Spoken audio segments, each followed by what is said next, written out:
fait, les nouvelles technologies qu'on met en place en ce moment à GESForm vont nous permettre de répondre sur 3 points bien spécifiques dans notre récit.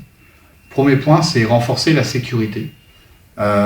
Effectivement, on a besoin d'avoir une sécurité accrue. Hein. C'est le nerf de guerre en ce moment de toutes les SI, je dirais, partout dans le monde. Hein. Alors, comment on essaie de faire ça à GESForm ? On a mis en place une équipe qu'on appelle une équipe SecOps, donc sécurité opérationnelle, qui est là en fait, qui est garante en fait de la sécurité à GESForm, qui va nous permettre au quotidien de vérifier qu'on n'ait pas de vulnérabilité en cours sur notre réseau.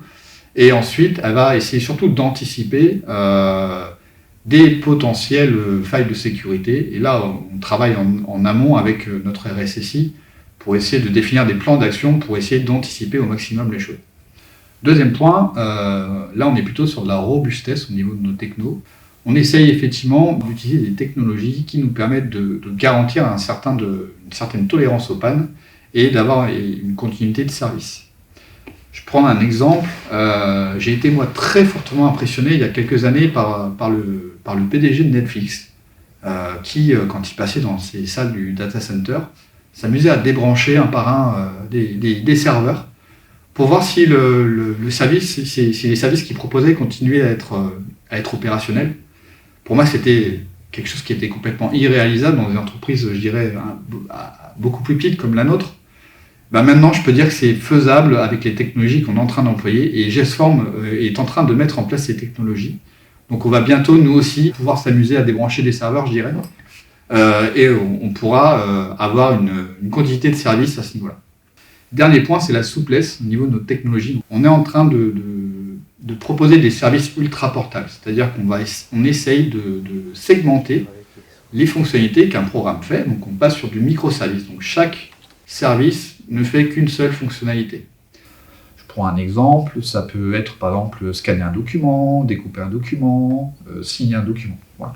Donc on va avoir beaucoup plus de souplesse parce qu'on va pouvoir s'adapter aux besoins de chaque client, c'est-à-dire rajouter une fonctionnalité bien spécifique quand le client aura besoin de quelque chose de bien spécifique.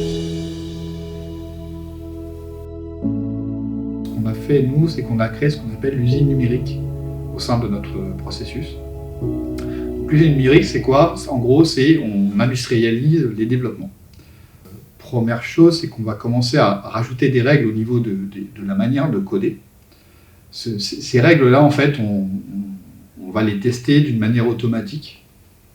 Ensuite, on va éprouver ce qu'on appelle le code pour aller ensuite vers une mise en production, si possible, de manière continue et automatisée.